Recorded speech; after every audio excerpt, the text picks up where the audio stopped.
right, some self-defense techniques we're looking at. First is a choke from the side.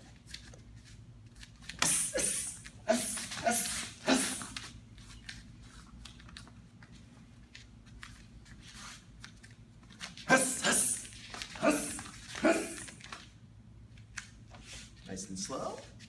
He's choking me. I got to address the threat. One hand is plucking. As I pluck, I'm going to do a simultaneous strike to the groin. Come up with my elbow strike. Rotate in for control. Finish combatives. That makes sense. Next, we're doing a choke from the front. One-handed pluck.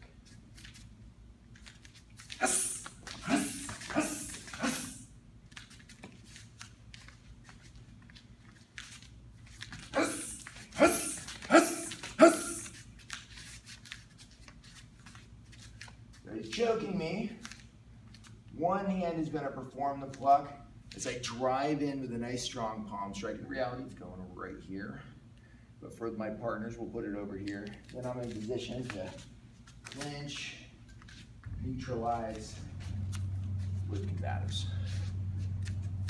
Similar technique is a choke with an impending punch. So he's choking me with one hand, the other side is punching. With this technique, I may have to pluck on the other side. That's the threat. I'm going to pluck on this side. I'm going to strike him over here with a palm strike and get in position to finish with combatives. The next techniques we're dealing with are bear hugs. So I've got a bear hug from the front with my arms pinned.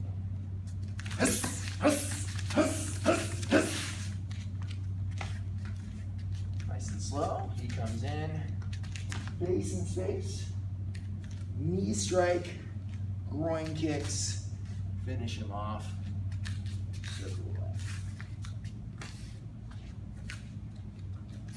Now we've got a bear hug from the front with my arms free. Yeah.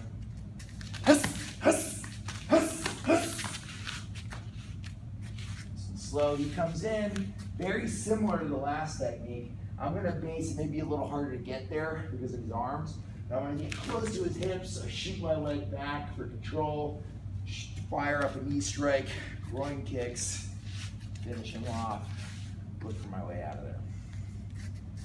Final technique that we're doing on the bear hugs is the bear hug from the front, arms pinned, no space.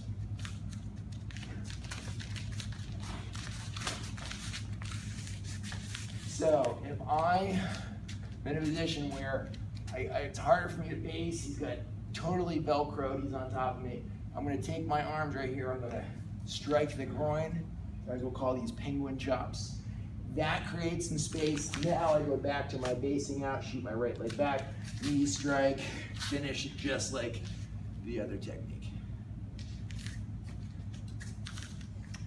The final bit of material that we're working in our basic class is dealing with the wrist releases. So I've got wrist release. The one we're going to be dealing with the same side wrist grab. So he grabs me.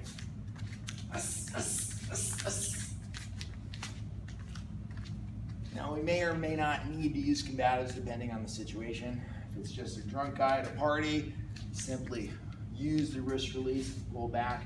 The key concept here is elbow to elbow. I want to bring my elbow towards his elbow as I step forward, breaking the hold, and then what I do next will depend on the situation. Next technique is a cross hand wrist grab. He grabs me. The term we use here is hitchhike out. I bring my thumb up towards my ear, similar to an upward elbow strike on the trajectory, stepping in, coming up, depending on the angle, what the situation is, what combatives I may go from there. So that's the cross hand wrist grab. Now we've got two hands held down. I will bring my hands up whatever I need to do to finish. If someone's overpowering me, I could always kick first, but I'm here, this motion of just pulling together, going against the weak part of the grip, which is the thumb. And then one more variation. Because if the hands are up, I'm just gonna reverse that motion.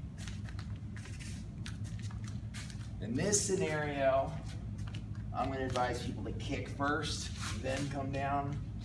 And as soon as you come down, it's very important that your hands shoot back up. So if I'm here with him, my hands are up, I kick, come down, right back up to my face. I don't want to end up in a scenario where I pull my hands down, he releases, does something bad, and so as soon as my hands come down, I need to come back up to a good defensive posture. So those are self-defense techniques, main standing self-defense techniques in this rotation.